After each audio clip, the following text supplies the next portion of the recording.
You had time to think about it. Where were you tonight? At home and at Heather's house. Okay. When did you go over to Heather's house? Like, when it started getting dark. When it started getting dark? It was about sunset. And you stayed over there the rest of the night till the cops got there?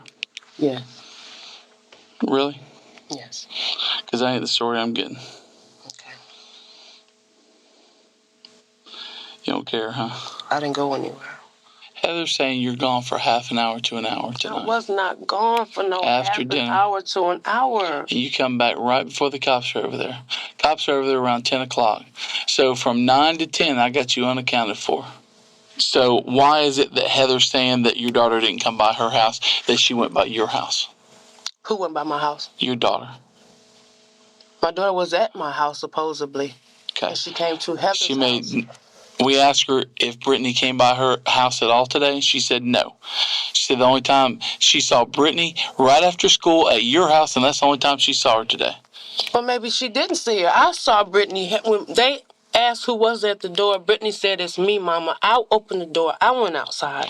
Trust me, she's cooperating with this as far as when we ask her stuff. Mm-hmm. And we asked her specifically, was Brittany at your house today? At my house? At her house. I'm talking to Heather at this point. Okay. And Heather's saying no. She was never inside of Heather's house. I asked Heather if you were over at her house, and she said yes, she came over around dinner time. Mm-hmm. And then she said you left for half an hour to an hour. And that when you come back, you come in a hurry, nervous, saying the cops are outside, don't answer the door. Why is Heather telling me this? You tell me. If me and Heather were together doing this, then how is Heather going to be already in the house and I'm not in the house? Don't know. It seems the detectives are trying to turn Tina against Heather by making Tina think they believe Heather may be innocent. This only stokes Tina's frustration more, as you're about to see. The problem I got is that the story between you and Heather keeps getting further and further apart. I have not changed nothing on mine. Nothing. Okay. Nothing at all. That's the truth. If that's the truth, then that's the truth, okay? Okay. Nothing's changed from what I've told you. Now, you have it? Nothing at all. The divide between Tina and Heather was growing. Investigators had enough contradictions between the suspects' stories that the alarm bells were now deafening. When they finally got word that Brittany's car had been located behind the house early in the morning, they brought Brittany in for questioning. Tina hadn't seen her daughter since she left for the hospital. Her panic when she thinks she sees Brittany in the hallway at the station before Brittany's first interview is evident. Is that my daughter? Come on. No, that's the other girl that was with you. Come on. That's my daughter's That boy. is not your daughter. You need to step back in here. Brittany. It's not Brittany. Jesus. I thought she... Have a seat.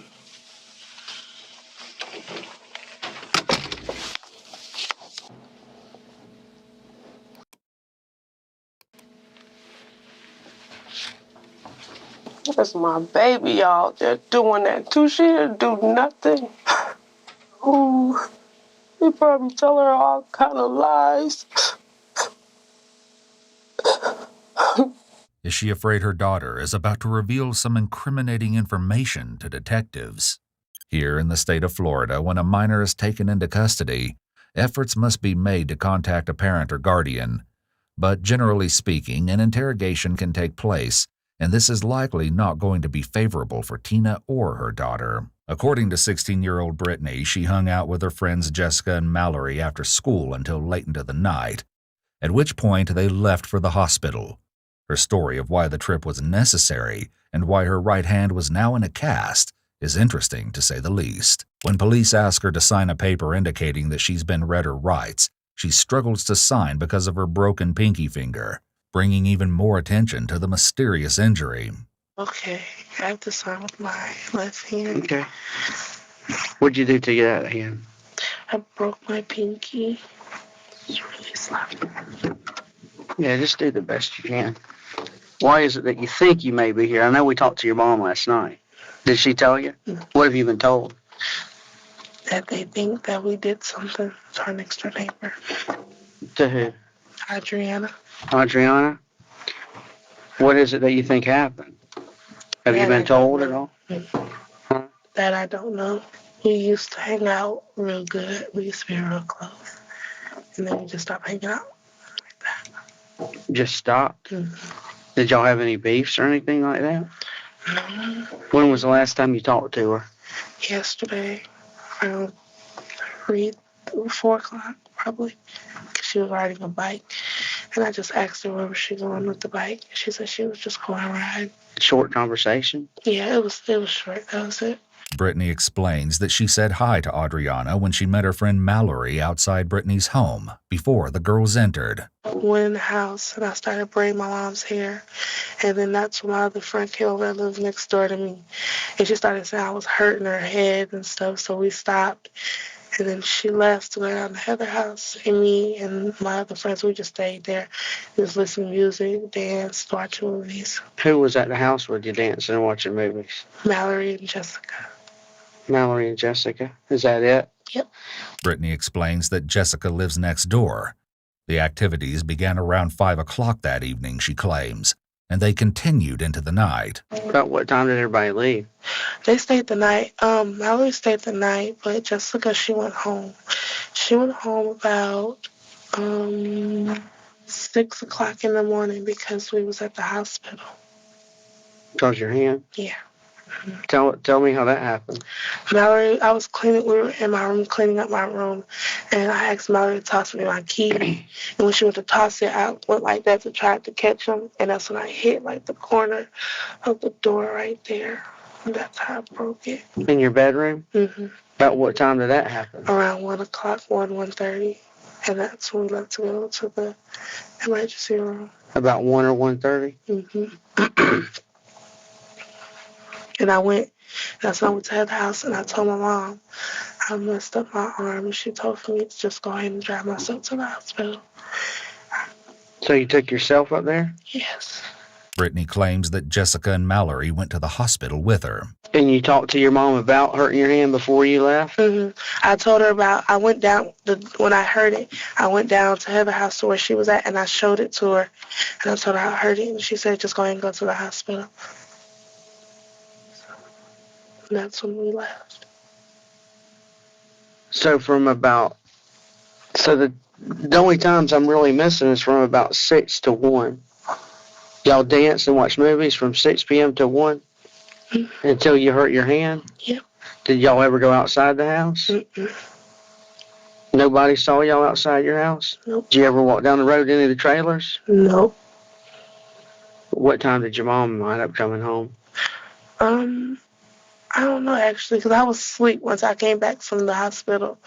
I went in her room and I went to sleep. And then that's when I got woken up by the police. And it's important that you really concentrate on what you're telling us because it is on tape. Mm-hmm. Because your times are not adding up. Okay. Because you weren't there at your house between 6 and 1. We know that for a fact. We were out there all night. Mm-hmm. So, I mean, this ain't something we need to even ask anybody else. Mm-hmm. And it's important you tell us the truth about that, because something that minor, if you want to fib about that.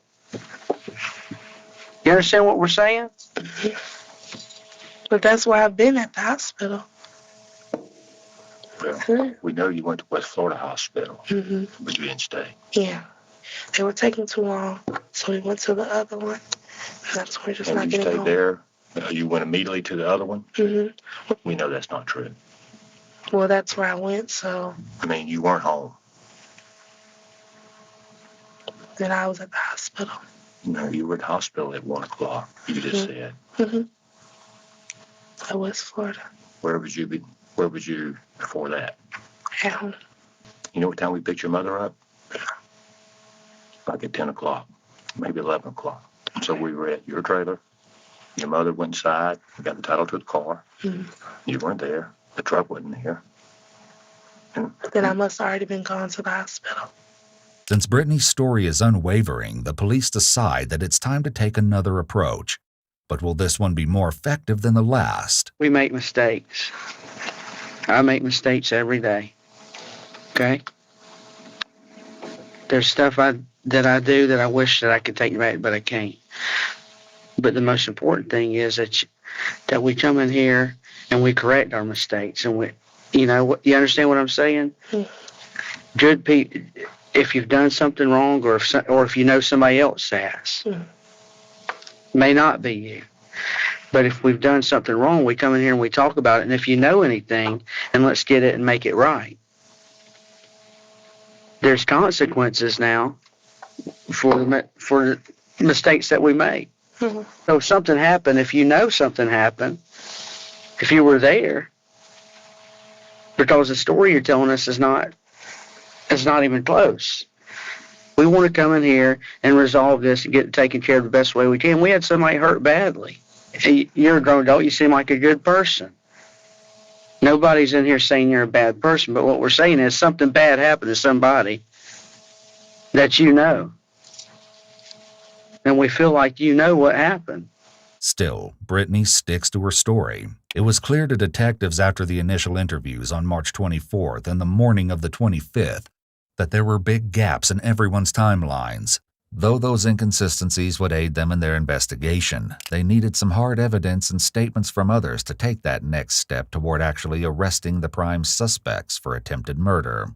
Thankfully for investigators, there was plenty of evidence at the crime scene. Just off of Ashland Avenue, only 2 miles from the trailer park, was a gas easement set back in the woods.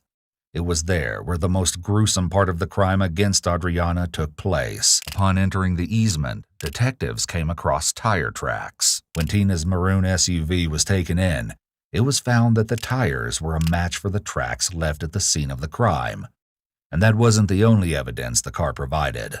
Spots of blood were found on the dashboard of the car, smeared across the passenger seat headrest, and speckled throughout the back seat. At the easement where the car pulled off, signs of a struggle were evident. A crowbar sat in the grass with what appeared to be blood spatter peppered over the cold iron surface. Blood and ash were found to be pooled in various spots in the grass and dirt. Pieces of clothing, burnt to an absolute crisp, were found and identified as Adriana's. Her bra was nearly unrecognizable. White napkins marred by blood were also left at the scene, as well as a pair of white shoes. There was something else alongside the weapons and blood that may sound a bit familiar. Strands of a hair weave were strewn across the scene, and they didn't belong to Adriana. You wear a weave? My daughter was doing it today. Is that a weave? It's weave. Weave. Weave. Yeah. Oh, it looks real. Thank you. She do the little braids in it and everything? Or, I don't know. Does she do all that? Yeah, this my hair right here. Oh, that's your, okay. Yeah, she was just braiding these in, but it hurt. We've been doing it for about 3 or 4 days now, and it hurt. Mm-hmm. Okay. Huh?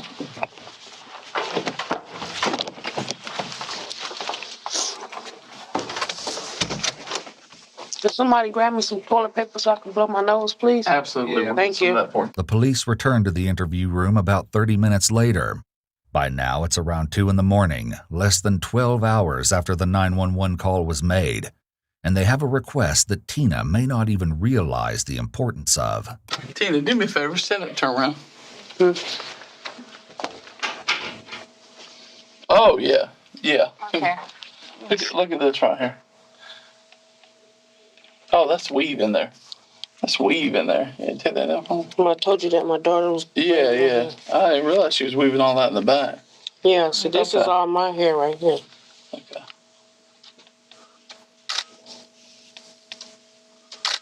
Okay, that'll work.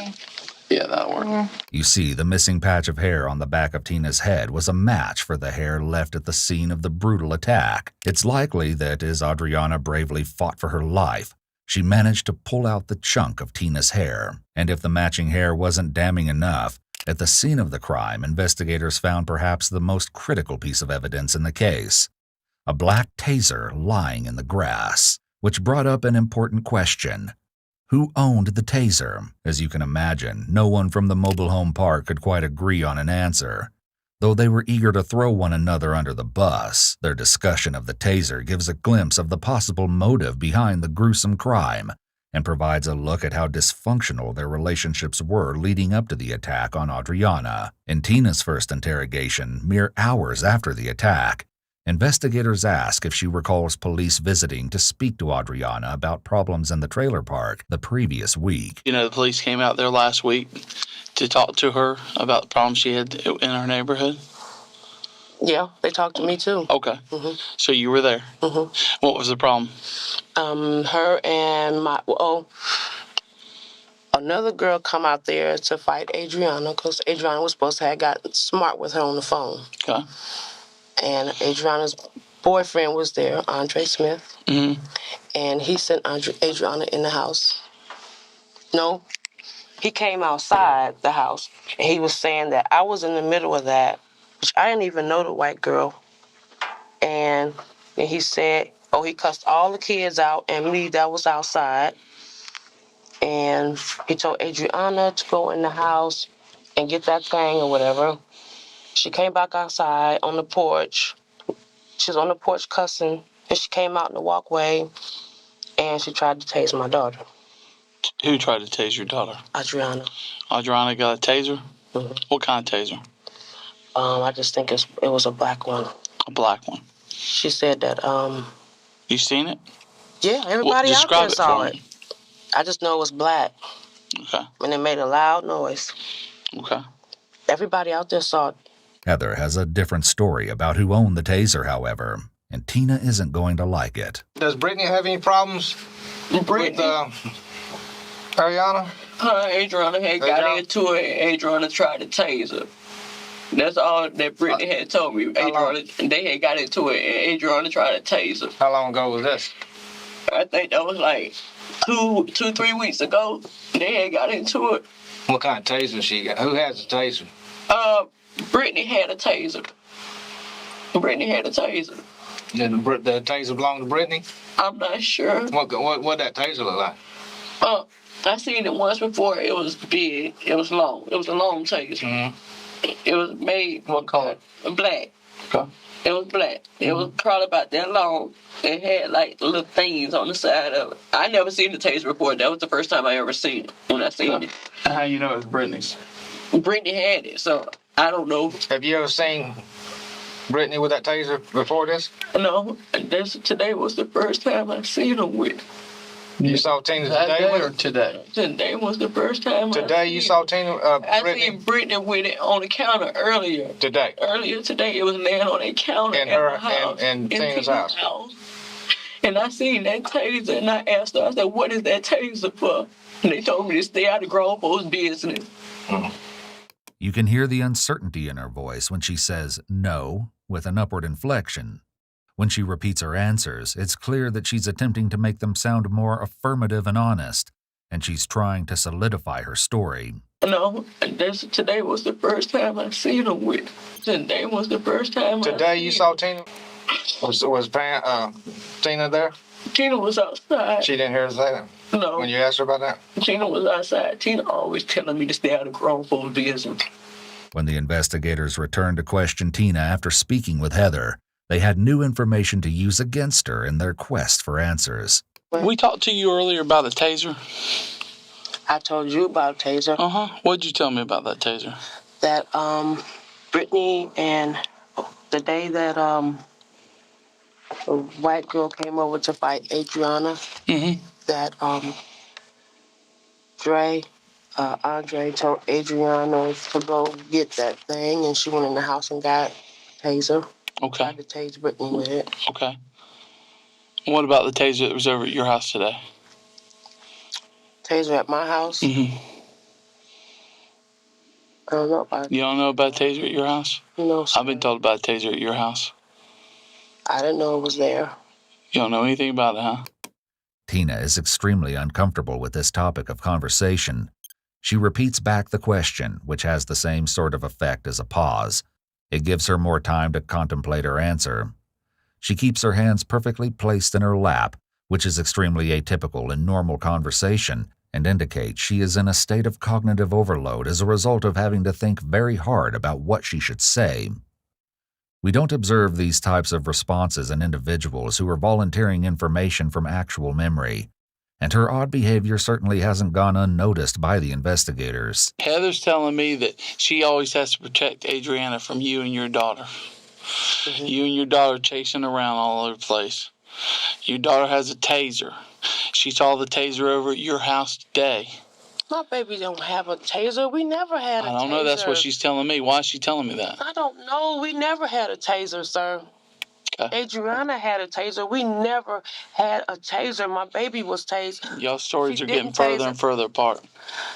Like I said, Adriana tried to tase Brittany with the taser.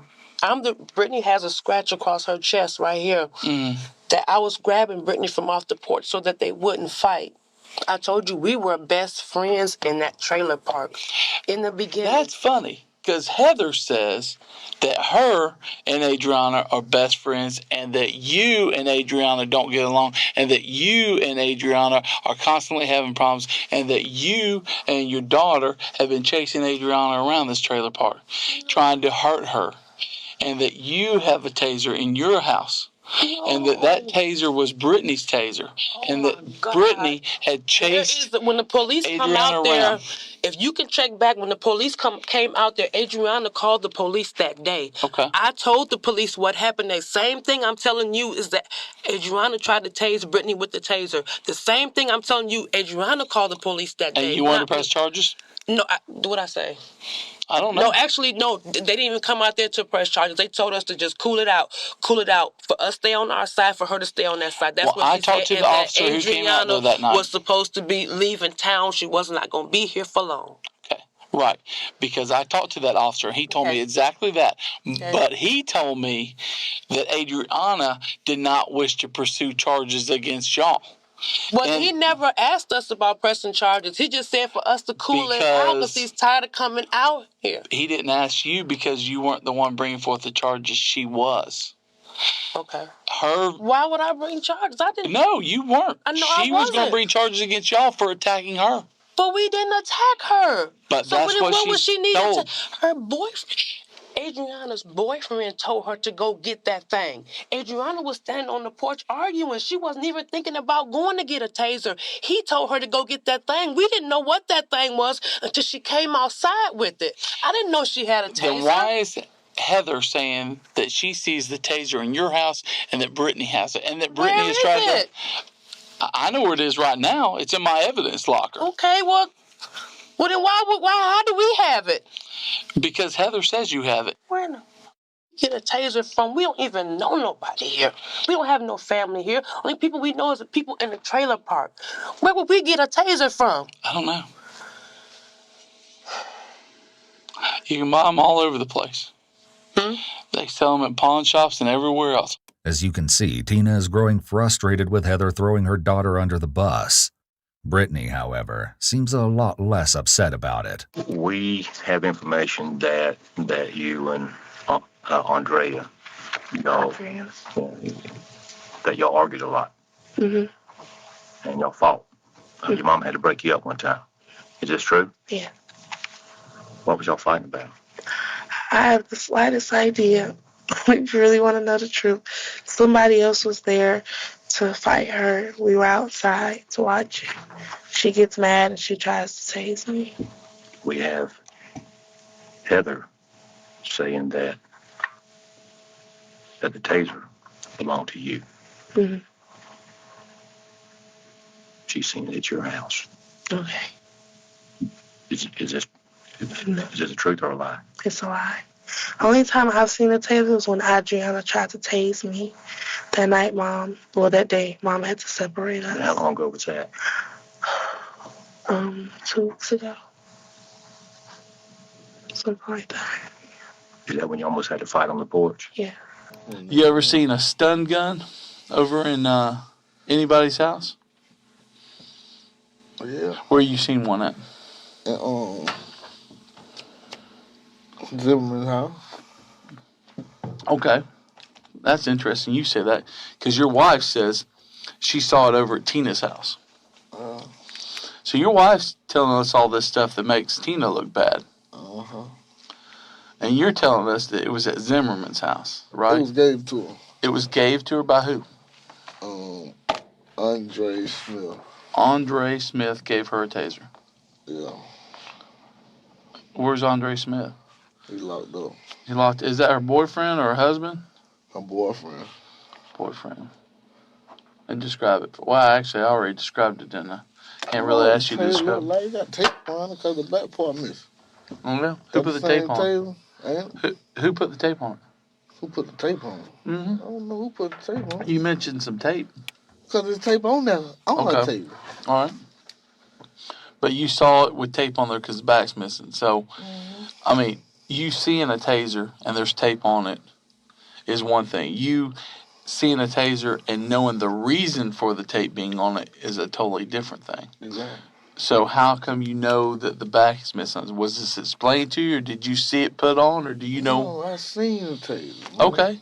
But like I said, seeing tape, if you saw tape on this recorder on here, you wouldn't necessarily know that the tape's on there to keep the battery in place. If you ain't got no back part, I know. It doesn't have no back part. Okay. So it has no back plate and tape's on it. Yeah. Okay. That does make sense. All right. So Andre Smith gave it to her. Yeah. Where does she normally keep it? In a cabinet. Where? In the top cabinet. By the refrigerator. And who else would know this? Whoever be in the house. Why, she go, hey, here's where I keep my taser? No, because she was like always pulling it out and be playing with it. Really? What, she made threats with people or something? No, she just be playing. You know? Now, I ain't gonna lie. At one point in time, everybody was cool with everybody. Strangely enough, Darren's story aligns more closely with Tina's than with his own wife's. It's possible that Heather is trying to frame Tina, while Darren is telling the truth so he doesn't get himself into trouble. The taser incident between Adriana and Brittany is just one domino falling in the long line of conflict that led to the attack of Adriana. A compounding of incidents that will unravel, revealing an absurd motive. Following the first round of interrogations, everyone was released and sent home, unaware of just how much evidence was rapidly stacking up against them.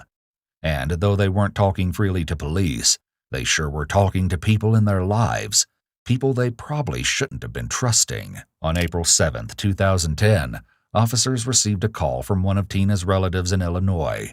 They refused to identify themselves and stated that they had information to disclose about the case.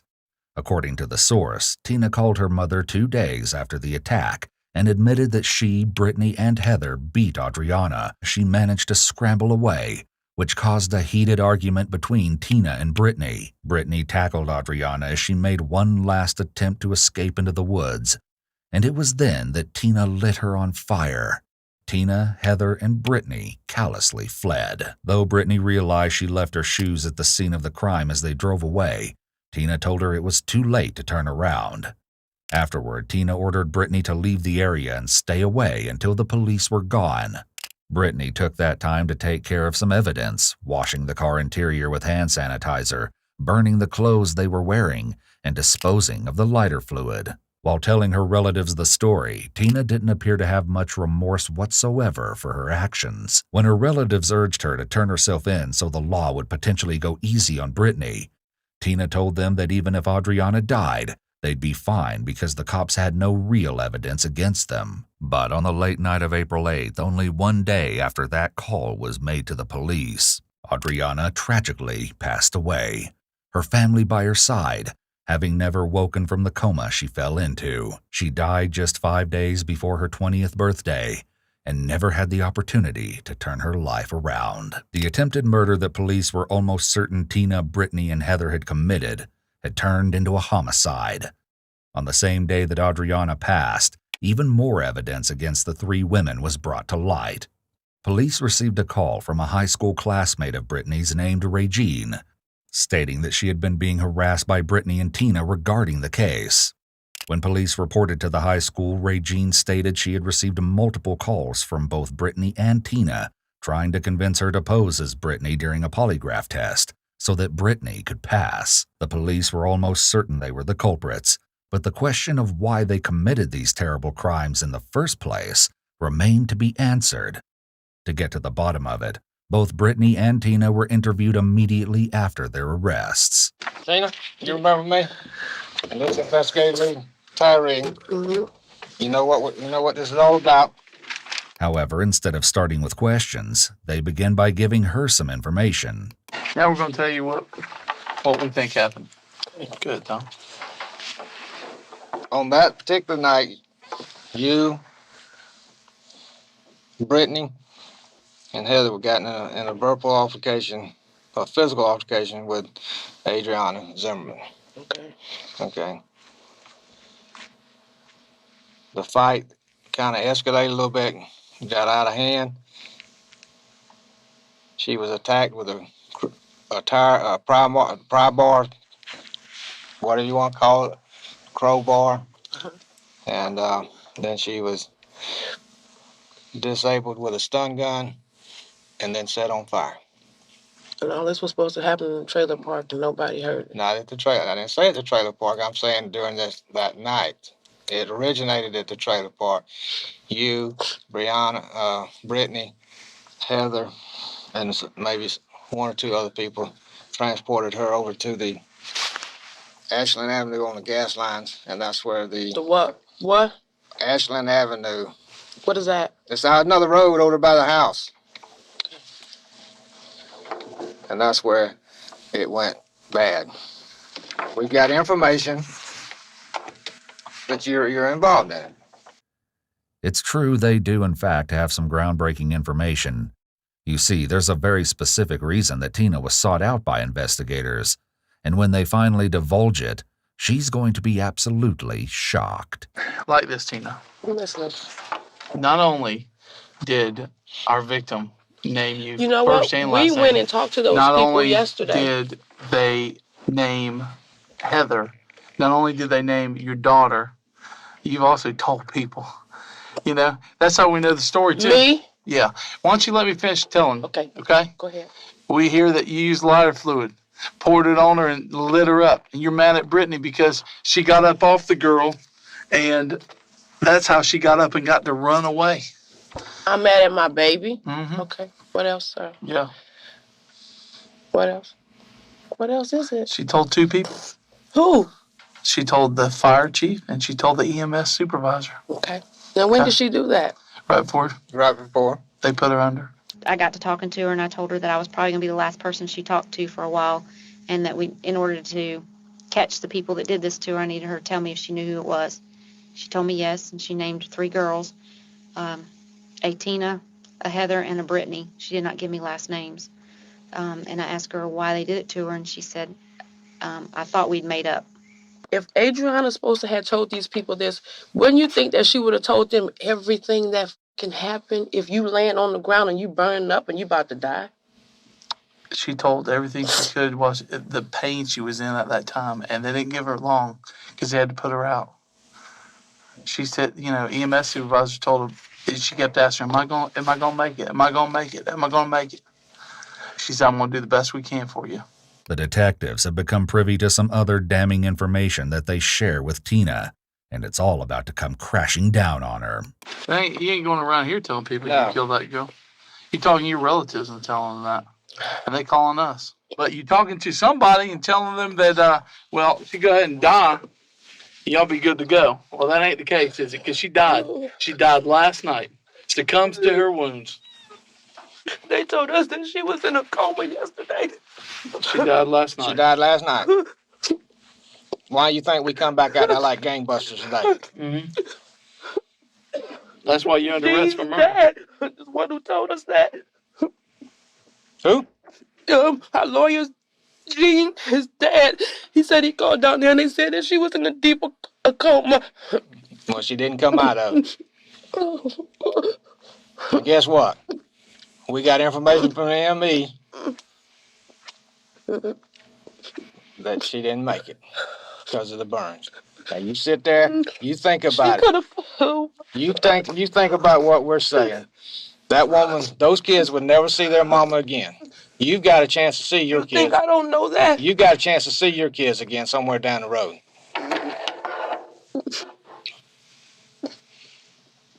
Now, like I said, we're not gonna sit here with you as long as we did the other night. Maybe you didn't mean for it to be this way, but that's what I said. We don't know. So you need us to be able to tell your side of the story when it comes time to go before the judge. And by you just sitting over there, not, thinking we don't have nothing, we've only gave you a little bit of what we got. And believe me, it's not hearsay. We know that that night, those clothes were taken and burned that y'all were wearing. Burn where? We still had the same clothes on the next morning when they came to get us. Don't you have two small children? You know these children? Said she went to country. Yes, I know them. Okay. This is their mama they ain't never going to see again.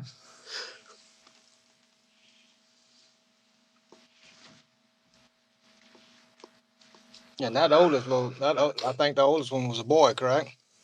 He saw this.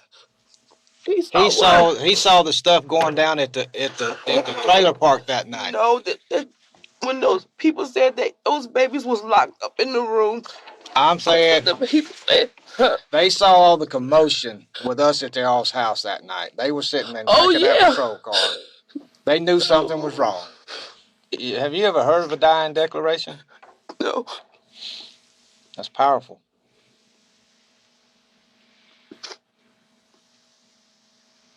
I'm gonna tell you now. When we walk out this door this afternoon, there's not go. Next time you see me, we'll be in a courtroom. Either way it go, I ain't going home. So, right. But Tina, I don't want to walk out this door. I want to talk, but I'm not saying nothing what I want to tell. I can't hear what you said. What'd you say? You Usually when I'm talking to somebody about a murder that's happened, and I'm giving them that advice that I think they should talk to me, because I realize it's probably one of the last things you want to talk to a person about. And certainly you don't want to tell the cops about it. But I think the thing that keep in mind and what I reiterate to these people is that, if there's circumstances, if there's a reasoning behind this that could be mitigating, I mean, if there's a reason why this happened that, shows why you did this, it had to be agonizing. And then to run a distance that she ran, because we know, the burnt clothes and her shoes and everything is right there in the woods. To run that distance to a house and beg for help and to wait there, still cooking, for the ambulance to get there. And then the last thing you're saying is, besides telling who your accusers are, am I going to see my kids? Am I going to live? Those are your last questions before you're knocked out and told, hey, you may or may not talk to somebody again. In one last-ditch effort to get a confession or some semblance of remorse from Tina, a detective presents her with a photo of Adriana's charred body. Just let me tell you something. That's her body. Hey, let me look at. I want you to look at him so I know you understand what I'm saying. The medical staff and the medical examiner's office didn't even know if this girl was white or black female or white female, because she was so burnt so bad. They didn't have a copy of our report at the time.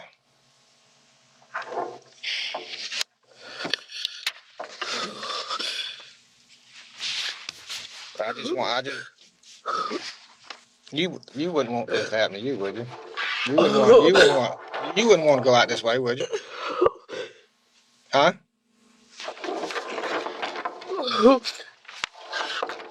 Yeah, we're gonna transport you across the street. Just hands up there right now. Okay. Tina doesn't budge. However, the photos have clearly had an effect on her. After she's left in the room waiting to be taken to jail, she mumbles haunting things to herself through her sobs, even seemingly calling out to Adriana. The words she chooses to use are bone-chilling. Adriana, Lord have mercy. Come back. And heart was terrorized. Please, Adriana. Adriana. I told you. I told you. Oh, you was a sweet girl. Oh, I tried to avoid. The question of why they committed these terrible crimes in the first place remained to be answered. As it turns out, there were numerous alleged love triangles within the trailer park. All of the dirty truth, it seems, began making its way to the surface. Not only did Adriana reportedly tell Heather that Tina was sleeping with Darren, but allegedly Adriana herself was sleeping with Darren.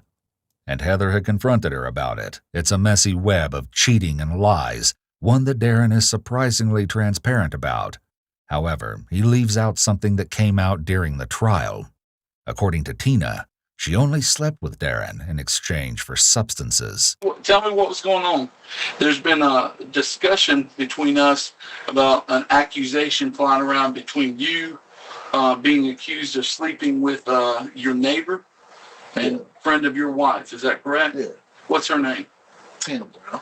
Tina Brown. Okay. So the accusation is that you've been sleeping with Tina Brown, and who has been making these accusations? Everybody.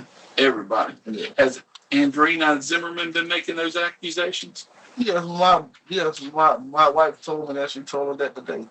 Okay. So your wife told you that Andriana had reported to her that you've been sleeping with Tina Brown. Is that correct? Yes. Okay. If you recall, in Darren's video interrogation with police, he dilly-dallied on the phone while he was unashamedly talking and laughing with someone who wasn't his wife. I'm gonna call you right back, man. You done? Yeah. All right. Is that Heather? Little tenderoni. Huh? No, the little tenderoni, man. Oh, sorry. When you said you were on the phone with your sugar thing or whatever just now, was it Tina you were talking to? No, that's somebody else. Okay. But you told me that night you were seeing Tina. Yeah. Okay. So is she not your sugar thing? Yeah, that's my old mama. Okay. That's the old mama. Okay. All right. Did you and Ms. Zimmerman have any kind of relationship? Somewhere. All right. Did y'all have? Somewhere. Okay. This ain't like Monica Lewinsky, man. We you know, did you have sex with her or did? Yeah. Okay. So you had sexual intercourse with Ms. Zimmerman. Yeah. Did your wife know of this? No. Did your wife know of you having sex with Tina? No. I bet she don't know about this other thing you got on the side either, does she? Okay. Okay. So, have you been accused by Heather of having sex with Zimmerman? Okay. Only Tina. Did Tina make any accusations? I mean, Tina probably knows that you're sleeping with Zimmerman, doesn't she? Okay, so none of you girls know that you're sleeping with the other one. You're doing a good game, right? Okay. So, Heather is aware of the accusations of you having sex with Tina. Yeah. But her and Tina are still tight cooking fish together. See, that's what blows my mind, man. You got a good game going on. If them two, knowing the accusation there, you still got them over there cooking fish together. Either you got a good game or Tina does, because she's playing it off well. So, you know, me and Rusty sat there and laughed about that all night, but we couldn't figure out how you were getting away with that, man, because our wives would, you know, we'd be done. They'd have our cars and our boats and everything else, you know. So you getting away with it.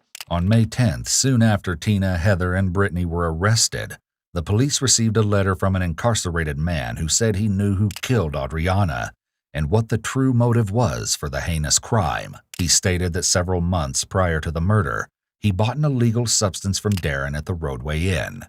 He alleged that Adriana was with Darren in the hotel room while the illegal transaction took place. According to him, Heather arrived and threatened Adriana with a box cutter, reportedly yelling that she would get Adriana sooner or later. Fortunately, their day in court came sooner rather than later.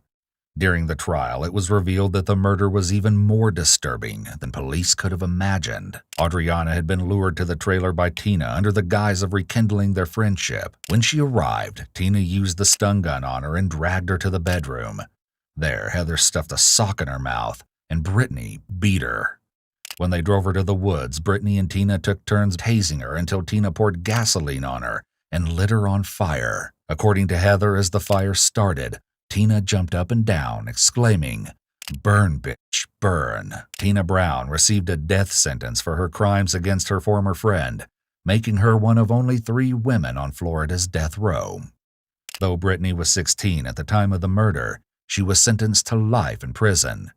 Heather took a plea bargain, testifying against Tina in order to receive only 25 years for the second-degree murder she was convicted of. At the time of this video, Tina has filed a motion to have her death sentence thrown out because of false testimony at her trial. According to Tina and a witness at the trial, the witness was coerced by Heather to testify that Tina had confessed to her in jail that she was the mastermind behind Adriana's murder. Heather reportedly threatened the witness, forcing her to say that Heather was present but had nothing to do with the murder. To this day, the former friends are spinning rumors about each other and trying to climb over one another to reach salvation. Only time will tell what the law will decide.